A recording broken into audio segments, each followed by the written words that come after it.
सबसे पहला बिंदु आता है कि सर याद नहीं रहता है ना। अब आखिर कितना याद रहेगा?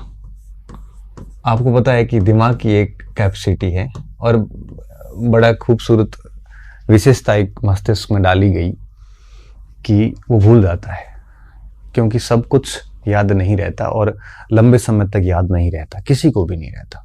ये बात केवल आपकी नहीं है, ये हर व्यक्ति की बात है। हर व्यक्ति भूलता है और ठीक तरीके से भूलता है। किसी को बहुत याद नहीं रहता, इंस्टेंट पढ़ा हुआ होता है तो याद रहता है। अब कई बार क्या होता है, जैसे अपना जो कोर्स है हिस्ट्री पॉइंट का, वहाँ पे कई बार बच्चे मुझे मैसेज बॉक्स में कोई डाउट पूछते हैं तो मैं खुद भूल जाता हूँ, मैंने पता नहीं क्या पढ़ा है। तब मैं उस बच्चे को वापस मैसेज भेजता हूँ कि आप मेरा लिखवाया वो मुझे भेजिए, फिर आपका भेजिए, तब मैं आपका स्पष्टीकरण दे पाऊंगा। ऐसा क्यों कहता हूँ? क्योंकि मैं भी भूल गया हूँ, 5-7 महीने पहले की क्लास ली हुई है। तो हर व्यक्ति भूलता है। आप ये सामान्य समस्या है और ये सब जगह रहती है, क्योंकि स्मृतियाँ जो हैं, स्मृति क्षमता सीमित है और विस्मृत होने की एक विशेषता है जो होती रहेगी। आप कितना भी पढ़ लो, आप भूलोगे, ये तय बात है। और ये सबके साथ है। अब ये मत सोचना कि केवल आपके साथ है। अब बिंदु ये आता है कि इस स्थिति से निकलें कैसे। हालांकि ये स्थिति गलत नहीं है, क्योंकि सबके साथ है तो फिर सब बराबर हो गए, ठीक है। अब निकले कैसे, इससे निकलने की जरूरत ही नहीं। मैं तो सिर्फ एक कहता हूँ स्टूडेंट को कि अगर आप रिवीजन करते हैं ना, अगर किसी सामग्री को बार बार पढ़ते हैं, 1 बार 2 बार 3 बार 4 बार, जितनी बार पढ़ते हैं उतनी बार आपको कुछ कुछ एक्स्ट्रा याद होता जाता है। जैसे मान लो कि आप रूस की क्रांति पढ़ ली। अब रूस की क्रांति में आपने जैसे 1905 की क्रांति पढ़ी, तो पहली बार पढ़ोगे तो आपको सिर्फ यही याद रहेगा कि 1905 की क्रांति, फादर गोपेन, ब्लडी संडे, है ना, और ड्यूमा का गठन किया, जार निकोलस था, ये सब छोटे मोटे मोटे पॉइंट याद हो जाएंगे। जब आप उसको दूसरी बार पढ़ोगे तब उसमें थोड़ा सा एडवांस याद होगा कि क्रांति के कारण क्या थे। फिर क्रांति के अंतर्गत विंटर पैलेस की तरफ यात्रा की गई, पेट्रोग्राड का क्या महत्व था, निकोलस ने कौन कौन से सुधार किए, क्रांति रुकवी कैसे, अक्टूबर मैनिफेस्टो क्या है, ये सब पता चलेगा। फिर आप जब तीसरी बार रिवीजन करेंगे तब आपको थोड़ा सा और डेप्थ में पता चलेगा कि अक्टूबर मैनिफेस्टो में क्या क्या डिमांड्स थी, कॉन्स्टिट्यूशन कैसे लगा, ड्यूमा का गठन किया गया, ड्यूमा निम्न सदन था, उच्च सदन क्या था, स्टेट काउंसिल था, सेनेट होती थी, राजा को परामर्श देती थी। ये तीसरी बार जब आप कर रहे होंगे तब पता चलेगा। जब आप चौथी बार पढ़ेंगे उसी बिंदु को वापस, जब आपका चौथा राउंड आएगा जब भी रूस की क्रांति पे, तब आपको पता चलेगा कि ड्यूमा थी, ड्यूमा के 4 सेशन हुए, उन 4 सेशन में क्या कुछ था, ये सब बातें पता चलेगी ड्यूमा के बारे में। फिर उसमें पहले 2 में कैडेट बहुमत में थे, तीसरे और चौथे में अक्टूबरिस्ट बहुमत में थे। मतलब ये सारी बातें आपको चौथे 5वें रिवीजन में पता चलती है और आपको समझ में आती है। तो इसलिए कहते हैं कि ये जितना अधिक होगा उतना नया नया आप सीखते जाओगे और वो चीजें आपके मस्तिष्क में बैठती जाएगी। याद ऐसे होता है, अगर आप 1 बार 2 बार 3 बार पढ़ने के बाद अगर आप दावा करेंगे कि मुझे याद क्यों नहीं हुआ, तो आप गलत दावा कर रहे हैं। क्यों? क्योंकि याद करने के लिए मैं ऐसा मानता हूँ एक सामान्य जो एक स्टूडेंट है, सामान्य अभ्यर्थी है, कम से कम 6-7 बार जब रिवीजन करता है तब उसको 70-80% याद हो जाता है। और इससे अधिक वैसे ही कुछ याद होता नहीं है, 70% याद हो जाता है। फिर वो, लेकिन उसका सब्जेक्ट के प्रति कंसेप्ट ऐसे अच्छे विकसित हो जाते हैं, उसकी टॉपिक के प्रति क्लैरिटी इतनी अच्छी हो जाती है कि वो ऑप्शन देके एलिमिनेट करने की ताकत बढ़ती जाती है। अब जो 6ठी-7वीं बार भी आपको 100% याद नहीं होगा, याद फिर भी आपको, मैं जनरली कहता हूँ 1 बार में 10%, 2 बार में 20%, 3 बार में 30%, जनरली ऐसा मैं कहता हूँ कि इतना याद होता है। वैसा मत कहना कि 11 बार में क्या सर 110% हो जाएगा, नहीं होता, लेकिन 6-7 बार पढ़ने के बाद 60-70% याद हो जाता है। आप अगर ये प्रयास करोगे कि 100% याद करना है तो कभी होगा ही नहीं, 100% कभी नहीं होगा, क्योंकि 100% की लिमिट ही नहीं है। हमने जितने रूस की क्रांति पढ़ी उससे कहीं अधिक है वो, इसलिए 100% का प्रयास करें ही नहीं। हाँ, बस बार बार पढ़ते जाएं। 60-70% अगर याद हो गया तो 30% आपका लॉजिक काम करने शुरू कर जाते हैं क्योंकि एक मुद्दे पर 60-70% तक अगर आपकी क्लैरिटी है ना, तब आप प्रश्न देखने के बाद विकल्प को आराम से एलिमिनेट करके और आप उत्तर निकाल सकते हैं, है ना। क्योंकि जैसे मैंने कहा ना, जिस विषय वस्तु के बारे में आपको 60-70% अगर जानकारी है तो 30-40% आप अपने विवेक का यूज कर सकते हैं। अगर इसके बारे में जानकारी आपको 10-15% है, तब विवेक यूज नहीं हो पाएगा, तब आप गैस नहीं कर पाओगे, तब आप 3 ऑप्शन गलत नहीं कर पाओगे, ये नहीं हो सकता, ये नहीं हो सकता। इसलिए कहते हैं कि अगर 6-7 बार मिनिमम कोई रिवीजन कर लेता है बच्चा, तो उसको 60-70% तक याद हो जाता है, और फिर 20-30% वो आराम से अपने लॉजिक का, अपने गैस का, अपने कंसेप्ट का, अपने विवेक दिमाग का यूज करके एलिमिनेट करके आराम से आंसर निकाल लेता है। हाँ ठीक है, कोई ऐसा प्रश्न हो जो बिल्कुल फैक्ट और गहरा फैक्ट हो और पढ़ा हुआ ही नहीं हो, तब गैस नहीं लगेगा, लेकिन कंसेप्ट वाले प्रश्न बड़े आराम से कर लेते हैं। आपको पता है कि एग्जाम में कंसेप्ट और फैक्ट दोनों का मिला जुला पेपर आता है। 100 में से 30-40 प्रश्न कंसेप्ट बेस्ड आते हैं, वो रिवीजन से ही सही होते हैं, और 50-60 प्रश्न फैक्ट बेस्ड होते हैं। तो 6-7 बार पढ़ने के बाद में आप आराम से 70% फैक्ट वाले प्रश्न सही कर देते हैं। ठीक है, इतनी कट ऑफ रहती है। तो याद नहीं रहता, ये प्रश्न आप ना करें। आपको क्या करना है, आपको सिर्फ और सिर्फ रिवीजन करना है, और 6-7 बार रिवीजन कम से कम करिए, और 100% की कोशिश ना करें। रिवीजन के साथ साथ में सबसे बड़ी चीज होती है अभ्यास, वो पर मैं बाद में बात करूंगा।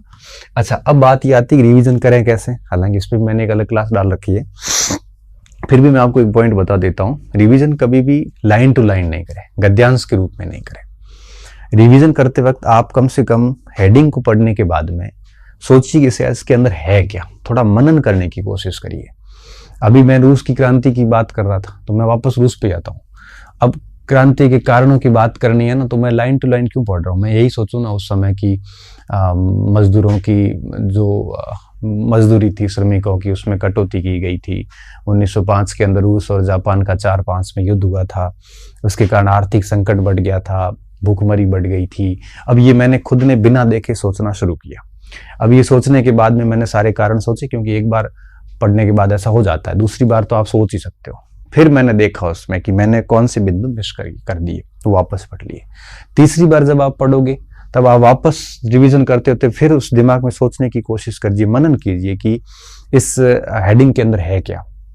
आप पूरी, जैसे रूस के अंदर आप जैसे 1917 की क्रांति पे आए, तब आप सोचिए फरवरी क्रांति के बारे में सोचना पूरा शुरू करिए कि 7 मार्च को क्या हुआ, 8 मार्च को क्या हुआ, 9 मार्च को क्या हुआ, 10 को क्या हुआ, सोवियत कैसे गठित हुई, है ना। अब आप ऐसे सोचोगे एक बार, तो सारी चीजें मस्तिष्क में क्लियर होगी, कुछ याद रहेगी, कुछ भूल जाओगे। तो दूसरी, तीसरी, चौथी बार ऐसे सोचते सोचते रिवीजन करोगे, तो रिवीजन में भी सोचना बहुत जरूरी है ना। रिवीजन में भी 5वां-6ठा रिवीजन तो सोचने और मनन पे ही जाता है। पहले सोचिए, मनन कीजिए, उसके बाद उस टॉपिक को देखिए कि अब मैं कौन से पॉइंट मिस कर गया हूं। मैंने एक बहुत बड़ी कमी देखी स्टूडेंट में। स्टूडेंट क्या करता है, हर बार वही गद्यांश लाइन टू लाइन पढ़ के निकल जाता है। अब आप 5वीं बार रिवीजन कर रहे हो, चौथी बार रिवीजन कर रहे हो, और चौथी 5वीं बार कॉपी पढ़ रहे हो, फिर भी अगर आप वो गद्यांश की लाइन टू लाइन पढ़ के आगे निकल रहे हो, तो फिर ये रिवीजन नहीं है। चौथी 5वीं बार कम से कम आप जो पॉइंट पढ़ रहे हैं उसको पूरा पहले सोचिए कि इसके अंदर है क्या क्या। वो सोचने के बाद में फिर देखिए कि मैंने कौन से पॉइंट मिस किए। और 6ठी-7वीं बार तक तो आते आते आपकी स्थिति ये हो जाती है, क्योंकि अगर आप पहला रिवीजन छोड़िए, दूसरे रिवीजन से अगर आप ये सोचना शुरू करते हैं ना, तो 5वें-6ठे रिवीजन तक पूरे टॉपिक की फ्रेमिंग आप आराम से मन में बना देंगे। फिर आपको केवल फैक्ट देखने होते हैं। तो इस तरह से आप सोचिए, मनन कीजिए और बार बार रिवीजन कीजिए। आप आराम से पढ़े हुए प्रश्न तो गलत नहीं करोगे, ये तय बात है। और अगर पढ़ा हुआ नहीं आया तो फिर उसका तो कोई इलाज नहीं, और ऐसा टेंशन लेनी भी नहीं चाहिए, क्योंकि हमें कौन से 100% करने हैं, हमें तो 70% पे अपना काम अच्छे से हो जाता है। और आपके पढ़ा हुआ नहीं आया है तो डेफिनेटली कईयों के सेम स्थिति होती है। 10 प्रश्न आपसे नहीं हुए तो 10 औरों से भी नहीं होंगे। वो वैसे कंपटीशन निर्धारक तत्व भी नहीं है। पहला बिंदु ये था, याद नहीं रहता, तो उसका एक ही उपाय है कि 6-7 बार रिवीजन करो। 100% की कोशिश मत करो। और दूसरी बात ये है कि रिवीजन जो आप तीसरी चौथी बार करते हो, उसमें कोई भी टॉपिक है, जैसे मान लो कि आप ज्योग्राफी पढ़ रहे हैं, या जैसे आप मान लो इतिहास का कोई टॉपिक पढ़ रहे हैं, जैसे जर्मनी का एकीकरण पढ़ रहे हैं, तो आप एकीकरण के बाधक तत्व कौन से थे सोचिए आप। सहायक तत्व कौन से थे, बिस्मार्क ने क्या किया था, फिर उसमें से जो तीनों चरण हुए, डेनमार्क पे कैसे अटैक हुआ। अब आप अगर पूरा दिमाग में घुमाइए पहले तो रिवीजन से ठीक पहले, ये सोचने के बाद में फिर कॉपी देखी, फिर टॉपिक को पूरा पढ़िएगा, अच्छा मैं ये चीजें मिस कर गया हूँ। और हो सकता है तो पढ़ने के बाद एक बार फिर वापस रिवाइज कर लीजिए, मस्तिष्क में आंखें बंद करके आराम से सोच लीजिए। अगर आप इस तरह से 6-7 बार रिवीजन करते हैं, रिवीजन में आपको किताब अपना जो कंटेंट है, नोट्स हैं, जो भी है, वो देखने की जरूरत कम से कम होनी, उसके ऊपर आपकी निर्भरता कम से कम होनी चाहिए। हर बार जितनी 6ठी बार रिवीजन हो रहा है उससे कम निर्भरता 7वीं बार होनी चाहिए। 6ठी बार आपको जितनी निर्भरता है अपने सामग्री की, 7वीं बार पढ़ते हो तो उसकी निर्भरता और कम होनी चाहिए। इस तरह से आप चलते रहिए तो डेफिनेटली, और ये तभी संभव होगा जब आपके पास में मटेरियल सीमित होगा। अगर आपने एक ही पार्ट के 5-5 स्रोत लगा रखे हैं तो आपसे कुछ भी नहीं होगा। क्यों? क्योंकि रिवीजन तभी होता है जब आपके पास मटेरियल फिक्स होता है। तब मैं कहता हूं कि आप हिस्ट्री पढ़ो, ज्योग्राफी पढ़ो, आप हर पार्ट की एक से अधिक सामग्री मत रखो। सिलेक्शन एक से होना हुआ तो उसमें हो जाएगा, और उसी सामग्री को पढ़ के कई बच्चे टॉप भी करते हैं। इसलिए ये तभी पॉसिबल होगा जब आपके पास में लिमिटेड रिसोर्सेज होंगे, है ना। क्योंकि सामग्री का आपके सीमित होना, है ना, सामग्री लिमिटेड होना बहुत ज्यादा जरूरी है। अगर ये लिमिटेड नहीं है, सामग्री कम से कम रखिए, तब क्या होगा कि आप आराम से उसको टारगेटेड मेहनत कर सकते हैं। नहीं तो आप आपके पास 3 किताबें पढ़ी है तो एक की करोगे, दूसरे का रिवीजन करोगे, किसका करोगे, है ना। अगर आपको 5-7 किताबें पढ़नी है तो उसको शॉर्ट में नोट्स बना दो, नोट्स का रिवीजन करो फिर, है ना। इस तरह से आप, एक तो ये ध्यान रखना, तो याद नहीं रहने का एकमात्र यही इलाज है। और बाकी ये एक कॉमन प्रॉब्लम है और ये विशेषता है, कोई प्रॉब्लम भी नहीं कह सकते। ये ऐसा नहीं केवल आपके साथ होती है, इसको इसी तरह से इसका निस्तारण किया जा सकता है। मुझे तो ठीक से याद है, मैं ऐसे ही पढ़ता था कि पहली बार तो पूरी लाइन टू लाइन पढ़ी थी, बढ़िया तरीके से लिखा, नोट्स वगैरह रेडी किया। सेकंड बार से मैं सोचना शुरू कर देता था। सेकंड बार जब सोचता था तो सोचने के दौरान स्थिति ये आती थी कि 5-10% बातें भी याद नहीं आती थी, भूल जाता था। लेकिन जैसे थर्ड बार सोचता था तो थोड़ा ज्यादा अच्छे से कॉन्फिडेंस आता था, अच्छा हाँ ठीक है, मुझे 10 बातें आ रही है। चौथी 5वीं बार नंबर आता था, तब तक हो जाता। लेकिन कोशिश इसमें एक चीज और भी करो, एक बात और भी कोशिश करो कि आपका जो भी सामग्री पड़ी हुई है, कम से कम ऐसी कोशिश करो कि 1 महीने में या 2 महीने में सबका नंबर एक बार लग जाना चाहिए, है ना, 1-2 महीने के अंदर अंदर। जैसे ऐसा नहीं हो कि आपने आज पढ़ा, अब 6 महीने किसी पार्ट को देख नहीं रहे हैं, 7वें महीने दूसरा राउंड कर रहे हैं, फिर सोचोगे कुछ नहीं, याद नहीं आएगा। कोशिश करिए कि आप 1-2 महीने के अंदर आप एक बार जो कुछ पढ़ा उसको वापस पढ़े। मतलब ये है कि ऐसा सिस्टम सेट करें कि आप हर 2 महीने के अंदर एक बार आप उन चीजों से गुजरो जो आपने पहले पढ़ रखी है। मतलब ये है कि जिसको आज पढ़ा है, कोशिश करें कि 1-1.5 महीने के भीतर उसका नंबर वापस एक बार आ जाए।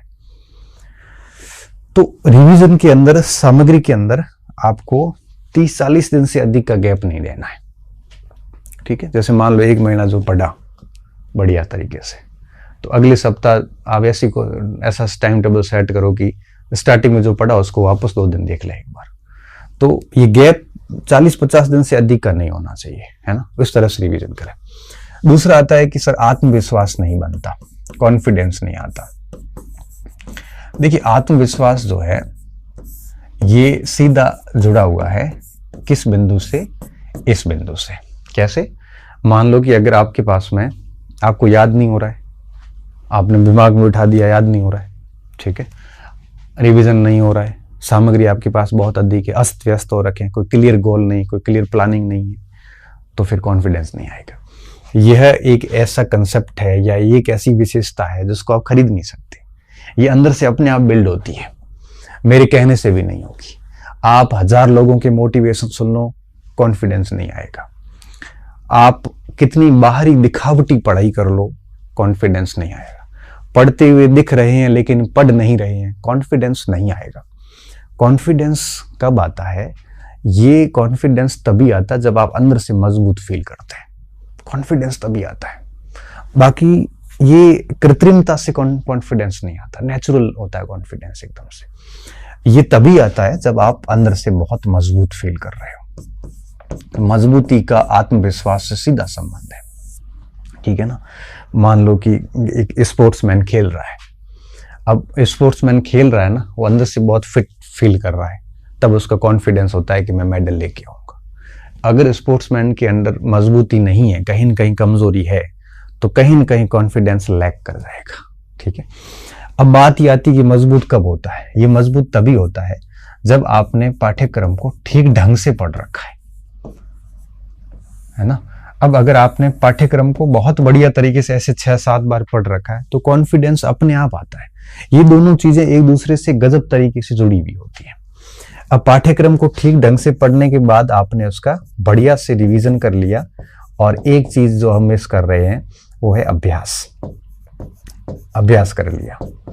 अगर आपने ये 3 चीजें करनी शुरू कर दी और 4-5 महीने अगर ये बिंदु रहे तो कॉन्फिडेंस अपने आप आता है। आपको मैं बता रहा हूं कि आप जैसा मैंने आज का ऐसा 2-3 महीने करके देखिए, कॉन्फिडेंस अपने आप छलकेगा, आपके चेहरे पे चमक आनी शुरू हो जाती है, अंदर से लगने लग जाता है कि हाँ अब मैं कर लूंगा। 10 बार फेल हुआ व्यक्ति भी अगर बढ़िया तरीके से तैयारी, अपनी कमियों को दूर करके काम शुरू करता है तो उस व्यक्ति को भी 2-2.5 महीने के अंदर अंदर कॉन्फिडेंस आ जाता है, और फिर वो उसके साथ कॉन्फिडेंस के साथ लग जाता है।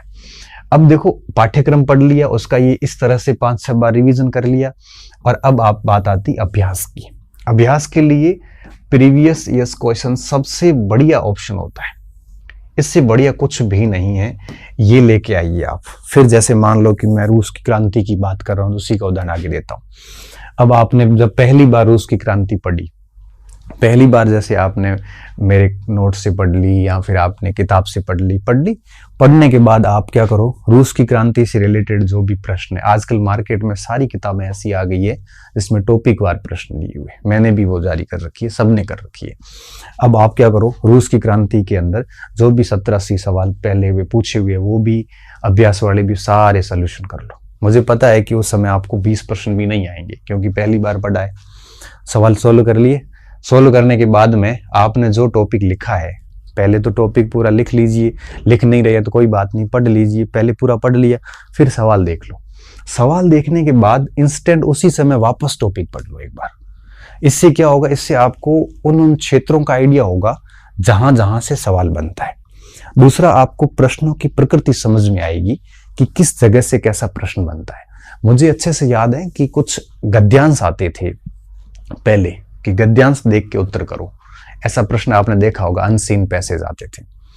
तो उसमें 2 टाइप के स्टूडेंट होते थे। स्टूडेंट क्या करते थे, पहले गद्यांश पढ़ते थे, फिर प्रश्न सॉल्यूशन करते थे, तो प्रश्न सॉल्यूशन होता नहीं था उससे। आज भी आईएएस प्री में सी सेट में आता ही है। मैं क्या करता था, मैं पहले प्रश्न पढ़ता था, उसके बाद गद्यांश पढ़ना, ताकि अपने आप पता चल जाता था। तो इसमें मुझे फिर दिक्कत आनी शुरू हुई। तब मैंने क्या किया, पहले गद्यांश पढ़ा, फिर प्रश्न पढ़े, फिर वापस गद्यांश पढ़ा, तब आराम से प्रश्नों के उत्तर निकल गए, क्योंकि मुझे पता चल गया कि इस क्षेत्र से ऐसे ऐसे प्रश्न आते हैं। देखो, अगर आप निबंध की तरह पढ़ रहे हैं अपने कोर्स को, और अगर आप अभ्यास नहीं कर रहे हैं, प्रीवियस ईयर्स क्वेश्चन नहीं निकाल रहे हैं, तो दिक्कत क्या आएगी, दिक्कत ये आएगी आपको आइडिया भी नहीं होगा कि इसका सवाल आता कैसे है। प्रश्नों की प्रकृति को समझने के लिए और किस बिंदु से, किस अध्याय से, किस चैप्टर से कैसे प्रश्न बनते हैं, उसके लिए इसका अभ्यास करना बहुत जरूरी है। अच्छा, अब आपने पहली बार में प्रश्न देख लिए, पहले अब टॉपिक तैयार किया, फिर प्रश्न देखे, फिर वापस एक बार देख लिया, फिर 15-20 दिन बाद उस टॉपिक का वापस नंबर आया, तब आप किसी दूसरी किताब से फिर अभ्यास, ऐसे नोट्स तो है ही अपना, उसको पढ़ लिया, फिर किसी दूसरी किताब से पुराने प्रश्न वगैरह जो भी फिर मिलाए। तब देखना, पहले अगर आपने 10 सवाल किए थे तो फिर 20 सही करोगे, और आपको पता चलता जाएगा कि किस टॉपिक में क्या क्या चीजें महत्वपूर्ण है। अच्छा, और जैसे जैसे अधिक प्रश्न सही होंगे, वैसे वैसे आपका अंदर से मजबूती फील होती है कि हाँ अब मेरा चीजें ठीक चल रही है, और जब मजबूती फील होगी तो ये अपने आप आएगा। ये कोई ऐसा नहीं है कि ये याद आता है, लेकिन ये 2-3 महीने बढ़िया अच्छे से पाठ्यक्रम, रिवीजन, अभ्यास इस शैली से चलते हैं तो डेफिनेटली आत्मविश्वास आ जाता है। बाकी ये मोटिवेशन सुनने से, प्लानिंग करने से, टाइम टेबल बनाने से ये नहीं आता। अब यूट्यूब की वीडियो देखने से, चैटिंग करने से, मोटी मोटी बातें करने से, अपने डेकोरम बढ़ाने के लिए झूठ बोलने से, पढ़ाई के दिखावे करने से, शो ऑफ करने से, पढ़ नहीं रहा है, पढ़ाई करने का ढोंग करने से कॉन्फिडेंस नहीं आएगा। ये परीक्षा के गेट तक रहेगा, अंदर से बहुत कमजोरी फील होती है। और जिस दिन सब्जेक्ट बहुत मजबूत होता है ना, उस दिन व्यक्ति छलकता नहीं है, बहुत गहराई वाला व्यक्ति होता है और बहुत आराम से अपना काम करके आ जाता है। इसलिए इसके लिए आपको सीरियस प्रिपरेशन करनी पड़ती है, तब जाके आपको कॉन्फिडेंस आ जाता है। तीसरा प्रश्न रहता है, सर टेस्ट सीरीज में नंबर है वो कम आ रहे हैं। ये प्रश्न था पीछे कुछ बच्चों का। तो देखो कोई दिक्कत नहीं, टेस्ट सीरीज आप मार्क्स के लिए नहीं दे, अंकों के लिए मत दो, आप रैंक के लिए मत दो। टेस्ट सीरीज आपको सिर्फ इसलिए देनी है कि पढ़ा हुआ है तो थोड़ा अभ्यास कर लें बस। रैंक कम आ रही है कोई बात नहीं, नंबर कम आ रहे हैं कोई बात नहीं, आप थोड़ा उसको हर बार 2, 4, 5 नंबर बढ़ाने की कोशिश करें। नहीं है तो भी कोई बात नहीं। क्यों? क्योंकि टेस्ट सीरीज कई बार टेस्ट सीरीज बनाने वाले लोगों की योग्यता और उनका पैटर्न और आरपीएससी का पैटर्न अलग होता है। कई बार वो उलूल जुलूल फैक्ट यूं ही पूछ लेते हैं जिसका कोई संबंध नहीं होता। लेनिन की माँ का नाम पूछेंगे तो हम भी गलत करके ही आएंगे। आपको डाउट हो जाएगा कि यार मुझे रूस की क्रांति आती नहीं है, जबकि लेनिन की माँ का नाम कौन परीक्षक पूछता है। उसकी जगह ये पूछ लेते हैं कि लेनिन ने अप्रैल थीसिस 1917 में किस पेपर में पब्लिश की, तो मैं उत्तर दे दूंगा प्रावदा में की। मैं कहूँगा कि कब की, 17 अप्रैल को की, मैं कह दूंगा। लेकिन अगर आप ये पूछेंगे कि लेनिन की माँ का नाम क्या था, लेनिन को कब निष्कासित किया गया, अब टेस्ट सीरीज में आरपीएससी में यहाँ फर्क आ जाता है। टेस्ट सीरीज ये भी पूछ लेता है माँ बाप के नाम वगैरह, ऐसे प्रश्न जिसका कंपटीशन जगत से कोई संबंध नहीं है, इसलिए हमारा कई बार स्कोर कम हो जाता है। लेकिन अगर आप आरपीएससी के इन पुराने पेपर्स वगैरह देखोगे ना, तो आपको लगेगा कि यार ऐसे फालतू प्रश्न नहीं पूछते। क्यों? क्योंकि किसी भी विषय की सीमा नहीं होती है, हर विषय अनंत है। अगर आप ऐसे इमर्जिंग अच्छे फैक्ट याद कर कितने सारे कर लोगे, सीमा क्या है इसकी। आरजी भंडारकर भी प्रश्न बना रहे हैं, अगर उसका मुख्य प्रश्न है 2-4 बढ़िया बढ़िया प्रश्न तो हो जाएंगे। अब भंडारकर के बारे में अगर अंदर से आके उसके जीवन से पूछोगे तो नहीं हो पाएगा। तो टेस्ट सीरीज में कई बार नंबर कम आने का कारण ये होता है कि टेस्ट सीरीज बनाने वाले जो लोग हैं वो पेपर भी ऐसा ही बनाते हैं कि ताकि इसके नंबर कम आए, उलूल जुलूल फैक्ट लगा देते हैं। और मैं आपको विश्वास के साथ कह सकता हूं कि जिन पेपर्स में आपके नंबर नहीं आते, आउट ऑफ कंटेक्स्ट प्रश्न होते हैं, वही 10-15 दिन बाद वही पेपर आप टेस्ट सीरीज लेने वालों से वापस करवा दो, उनको खुद को नहीं आएंगी। तो कई बार आरपीएससी पैटर्न को टेस्ट सीरीज संचालक टच नहीं कर पाते हैं। आरपीएससी का एक पैटर्न रहता है जिसमें 40-50% सवाल सरल होते हैं, 10-20% ठीक होते हैं, 10-1% बहुत टफ होते हैं, 50-60% कंसेप्ट, 40-50% कंसेप्चुअल होते हैं, कुछ फैक्चुअल होते हैं, एक ठीक सा मिश्रण होता है। और सभी चैप्टर होते हैं, हर चैप्टर से 1-1, 2-2 प्रश्न लिए जाते हैं। ये आरपीएससी का पैटर्न है। अभी कोचिंग संचालकों के द्वारा जो टेस्ट ही चलाई जाती है वो टॉपिक टेस्ट होते हैं। अब एक टॉपिक से ही 100 प्रश्न बढ़ाने हैं तो फिर ये ऐसे सारे उलूल जुलूल सवाल बढ़ेंगी, इसलिए फिर नंबर कम आ जाते हैं। फिर ये लोग सारे 100 कठिन बनाने की कोशिश करते हैं, कंसेप्चुअल बनते नहीं है तो 100 के 100 फैक्चुअल बनाने की कोशिश करते हैं। तो आरपीएससी का पैटर्न और इनके पैटर्न में रात दिन का फर्क आता है, इसलिए इनके स्कोर को दिल पे ना लें। बस ये है कि अपना काम ईमानदारी से करते जाओ, बस अपना जो वर्क है वो हार्ड तरीके से करते जाओ। बाकी नंबर टेस्ट में आना, अच्छे नंबर आना, टेस्ट में पहली रैंक लाना, कोई गारंटी नहीं है कि आरपीएससी में आपकी रैंक लगे। मैंने यहाँ के टॉपर्स को फेल होते हुए भी देखा आरपीएससी में, या पीछे रहने वालों को भी मैंने टॉप करते हुए देखा है, तो कोई फर्क नहीं पड़ता। हाँ बस ठीक है, आप अपना पढ़िए और टेस्ट देके आ जाइए, जितने नंबर आए एक्सेप्ट है। हाँ ये है कि देखते रहिए कि पढ़े हुए प्रश्न गलत ना हो। अगर पढ़ा हुआ गलत हुआ तो घर आके देख लो कि भाई हाँ यार ये प्रश्न मैंने पढ़ा था, गलत कैसे हो गया। इन चीजों को सुधारिए आप। बाकी ऐसे उलूल जुलूल सवाल हैं वगैरह, इनके कारण आप डिप्रेशन नहीं ले। बाकी टेस्ट सीरीज चलती रहेगी, इसमें आपको टेंशन नहीं ले। इसलिए मैं कई बार कहता हूँ कि आप पहले बढ़िया रिवीजन पाठ्यक्रम कर ले, 6-7 बार रिवीजन कर लो, प्रीवियस ईयर्स क्वेश्चन सारे निकालो अच्छी तरीके से। ये सब हो जाते हैं, उसके बाद 10-12 टेस्ट देके जन छुड़ा दो, बस। इससे ज्यादा कुछ है नहीं टेस्ट सीरीज में, ठीक है।